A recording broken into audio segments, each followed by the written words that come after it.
Madison Square Garden Productions presents a 10-round heavyweight bout between George Foreman of Hayward, California, and Luis Pires of Sao Paulo, Brazil. Good evening, everyone. I'm Don Dunphy, your ringside commentator at Madison Square Garden.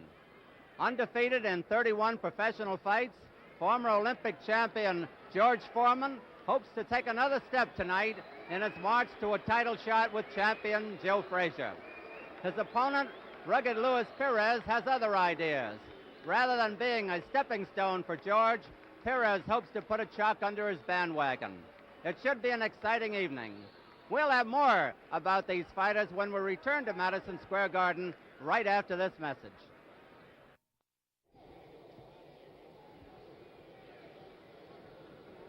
Here's big George Foreman, whom many regard as the future heavyweight champion of the world. George is 6'4" and weighs 215 pounds. He was born in Marshall, Texas 23 years ago, was raised in Houston, and now lives in Hayward, California. A 1968 Olympic champion, has won 31 professional bouts, all of them scoring 28 KOs. His biggest victory was an awesome 2-round blasting of George Chuvalo. He's got all the equipment. Foreman is rated just behind champion Joe Frazier and ex-champion Muhammad Ali in the rankings. And now Luis Pires, the rugged South American. Luis was born in Minas Gerais, Brazil, 32 years ago. He's 6'2", and at the New York Commission weigh-in this morning came in at 214 3/4, a quarter-pound lighter than George Foreman. Pires is a good belter with either hand, a fine body puncher, and a fair boxer. His drawback is that he's slow. He's won 18 of his 26 bouts with 7 losses and a draw. He's KO'd 11 and was stopped 4 times, always on cuts. He's never been floored, and he's not been cut lately. In his last 10 fights, Pires has scored 8 knockouts, had a draw, and suffered a decision loss to Ernie Terrell. Pires is well-conditioned, conscientious, and tough. Good evening, ladies and now, Johnny Addy. I would like to call up the 2-time lightweight champion of the world, Carlos Ortiz. Come on up. Carlos Ortiz.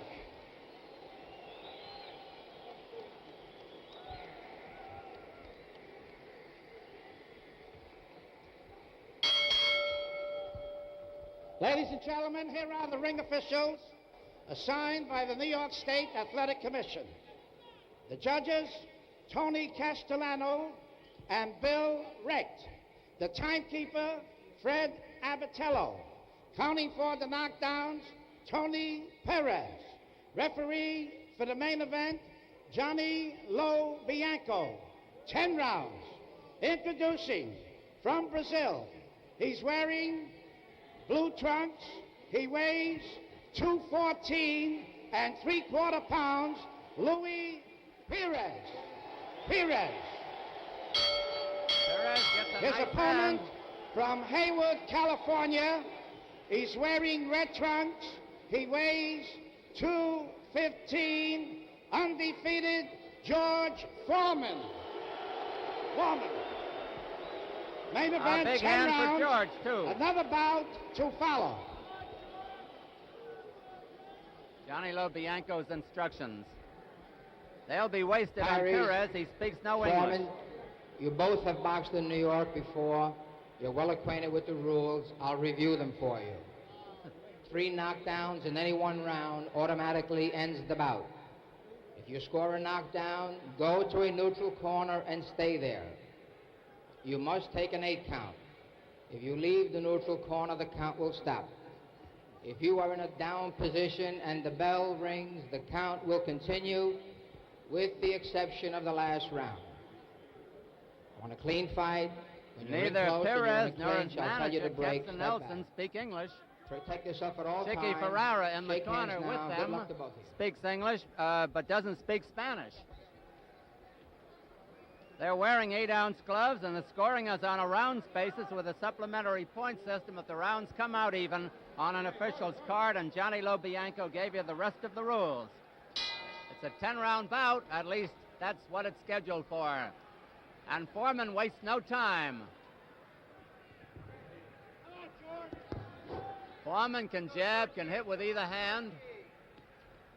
Pires, regarded as a good body belter, with only a fair jab and a fair boxer.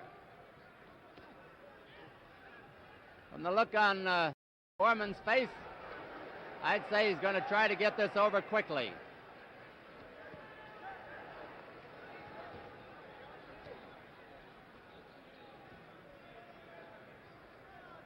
Pires' hope is to weather the early storm.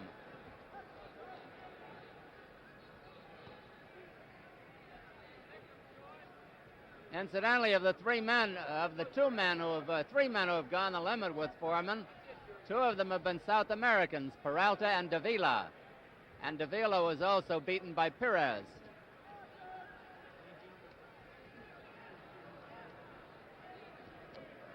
Pires looks a little gun-shy in there. So he's got Madison Square Gardenitis, but he's fought in this ring before.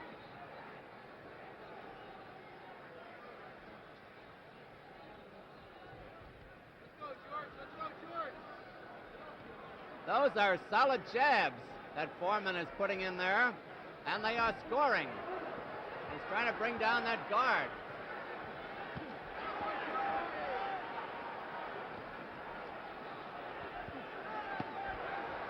Oh, that left hook had power, and the jab has power.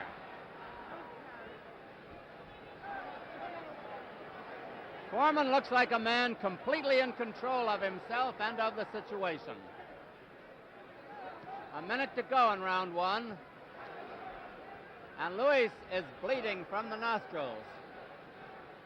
Testimony to Foreman's jab.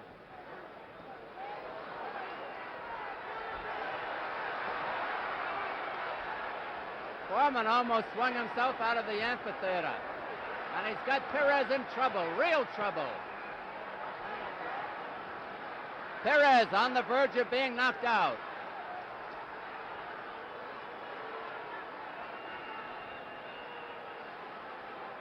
We'll hope to get an interview with Foreman should he end this quickly. 20 seconds to go in the round.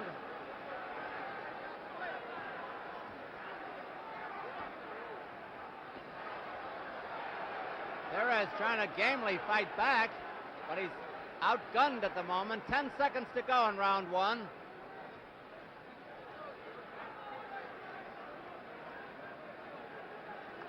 He may make the round.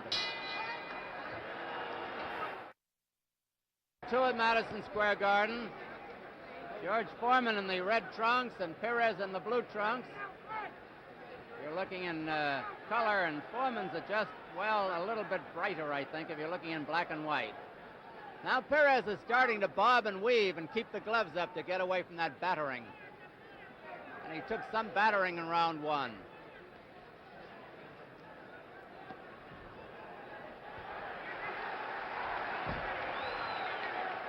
Pires brings the crowd up with his efforts. Did get in a pretty good left hook.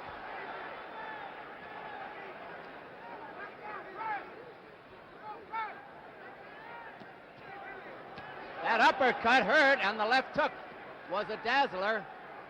But Pires' game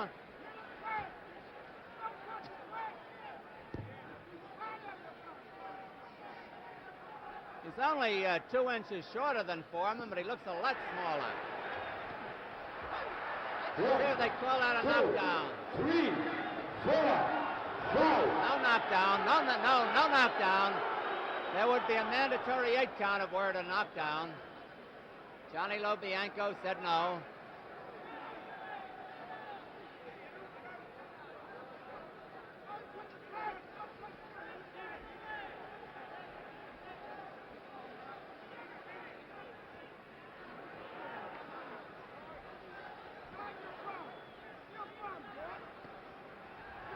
Foreman is not landing those knockout punches solidly. They're to the side of the head.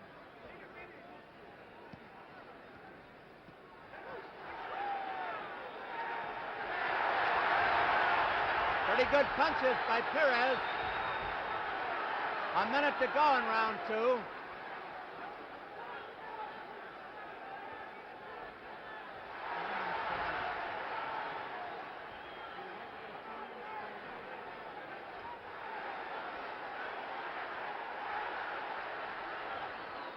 Pires may not be hurting Foreman, but he certainly is bothering him.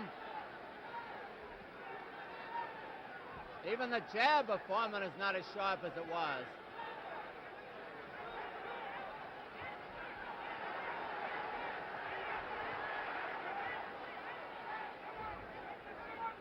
Pires obviously is tired from the first round. They are winging them here at Madison Square Garden. 10 seconds to go in round 2.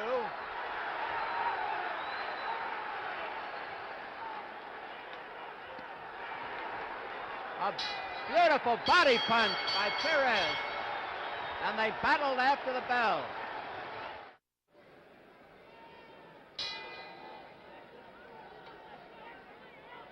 Round 3 at Madison Square Garden, and Foreman ran into one.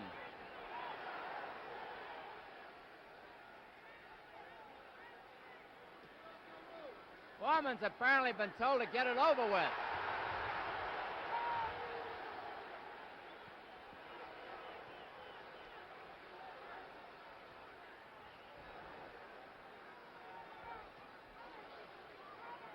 To use the old cliche, it's a Pires sixer.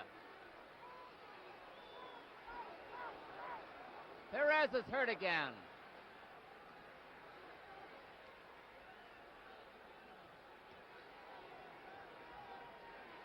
You wonder what's keeping him up. Oh, that was right in there.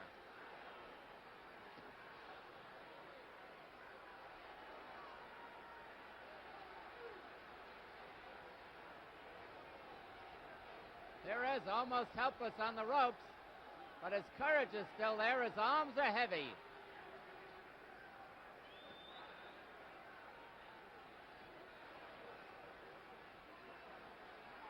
No knockdowns yet, and Pires comes back.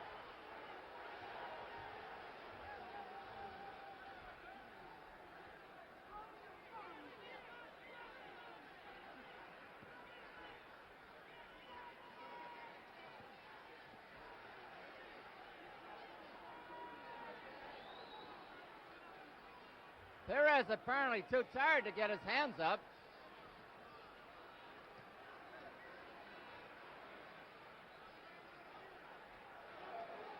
Every so often, Pires bombs one back. It may not land, but it looks good.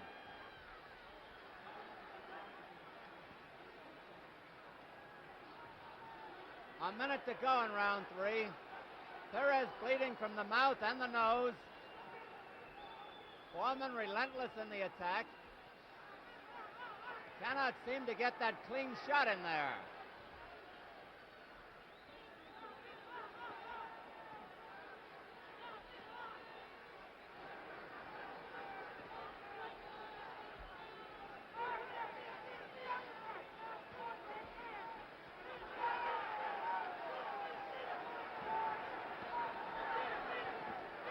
About 30 seconds to go in the round.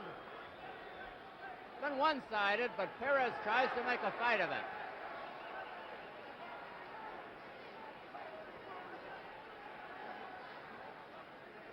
Ten seconds to go in round 3.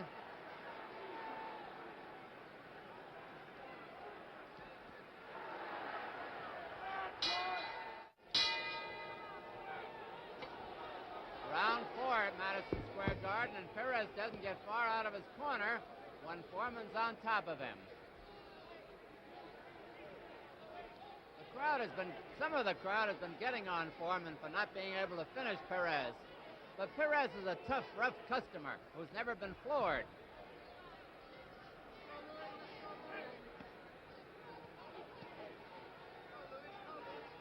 Now Foreman's coming in as though it were a gymnasium workout. He's leaving himself wide open, Foreman is.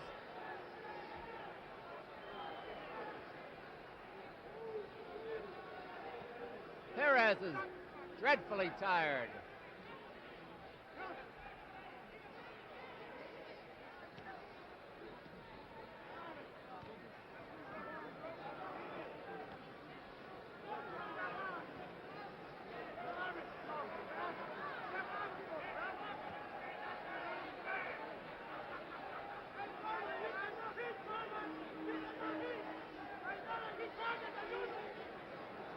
Pires bleeding from the mouth and the face.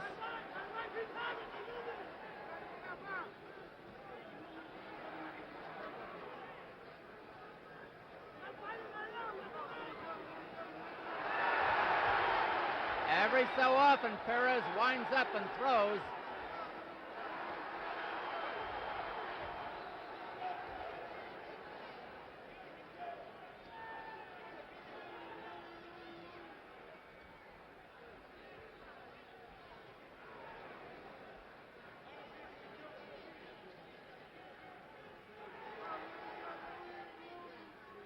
Foreman is not putting the power in the punches now. He's looking for a spot.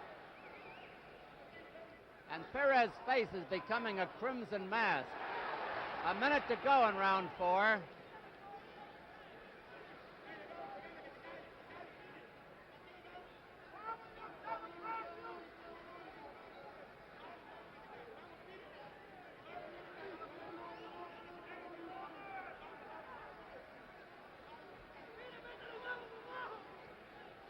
You know, you have to wonder, maybe Foreman is getting arm weary.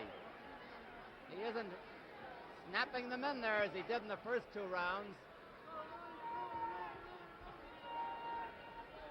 Oh, that was a snap one.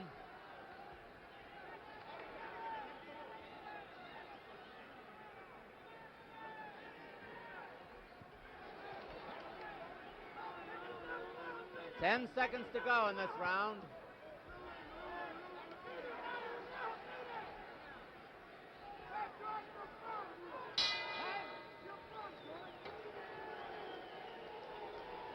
There's game Luis Pires coming back to his corner. We started to tell you who was in the corner before. It's manager Abram Katzenelson with his back to us. Facing us is Chicky Ferreira. Here's Dr. Edward Campbell of the New York Commission. And I don't know if he speaks Brazilian, but he's trying to talk to Luis, and now he's talking to the referee, giving him some kind of instructions. Chicky Ferreira's in the corner with Pires, and so is Anton Sanchez Gauvin. It has been a one-sided fight, and let's see, I think they are going to stop it. Are they? No? Johnny, are you stopping it? The referee has stopped the fight. Johnny Lobianco has stopped the fight, and the winner by a technical knockout is George Foreman, who goes over to commiserate with Luis Pires. Here's Johnny Addy. Permitted to come out for round 5. The winner at the end of the 4th round by a TKO, George Foreman. There we have it. The fight was stopped by the referee, not allowing Luis Pires to come out for the 5th round, and the winner is George Foreman. Dick, come on over here with George, huh? Here's big George Foreman, whom, want to get on the other side, Dick? A lot of folks think will be the next heavyweight champion of the world after Joe Frazier, possibly. George, I want to congratulate you first, and yet I've got to be honest, a lot of the crowd seemed to be disappointed that you couldn't stop Pires after your big assault on him in the 1st round. Just a minute, Dick, huh? Well, I was anticipating on going a lot more rounds myself. Were you? Yeah, but he took a bad, vicious beating from his head, you know. There's a cut bigger than he is in my head. And, you know, I'm a little big to keep digging in round after round into a man's head when it's open. Were you afraid at any time in the 3rd and 4th rounds that you might hurt him? Well, you know, after I dug that hole in his eye, I really was. But I can't stop beating a guy. No. When he started laying up against the rope, that means he was helpless then. But I had to keep continuing to do something. When the guy leans up on the rope, he's through. Did he hit you solidly at any time? Not really. Hit me on my shoulder, you know. Uh-huh. I'm really elusive with my shoulder. Well, now, do you think you're ready for Joe Frazier? Well, I was ready for Pires tonight, and I think I've just made a great accomplishment. Now I'll go back into the gym and practice more, and with good luck and grace from the Lord, I'll be ready for everybody eventually. Thank you very much, George, and good luck to you. Now I'm going to talk to Dick, and he's awful easy to talk to you now. Look out there. Thank you, George. Sandy, good luck. Say hello to all my LA buddy, Dart and all. Oh, good. Yeah, Don. Dick, well, give us your version of this fight, huh? Well, just about like what it all amounts to is that the guy took a bad beating, and everybody that figures that he didn't Should have been there, and then it was, I mean, what the hell, if he'd have had any chance, or if he'd have been punching in it, or if he'd have been defending himself in it, or if he'd have been landing in it, or if he'd had won one round. So, I mean, what the hell, is only so much a man can take, and all, so after he takes it, and he took a beating, and a pretty bad beating. He's all, you know, you hate these things. I hate it. And for what little money the guy making, it isn't worth it, and you can ruin a man. And George is a big 220-pound man, and he hits and he hurts. And there's no doubt in my mind about him not going to knock him out. If the referee don't come to his rescue, he's got knocked out. Don't worry about it, because he was flopping and floundering all over the ring. Now Dick, one more question. Where do you think you stand in the heavyweight picture? Right where we always was, I guess, just trying to be a contender, trying to work our way for a title shot. We haven't changed. We've improved on our record. We've never lost. No, that's right. Nobody else in the ratings as at this particular time has the record that we have, and so all we're doing is trying to work towards the title shot. Well, I know you want to fight Joe Frazier, but would we you don't fight care Muhammad who. Ali? We don't care who has it. If Muhammad Ali has the title, we'll fight Muhammad. We want to fight the champion. Muhammad Ali, Patterson, Quarry, no Joe Frazier, Sonny Liston, nobody fought a former champion to get a chance.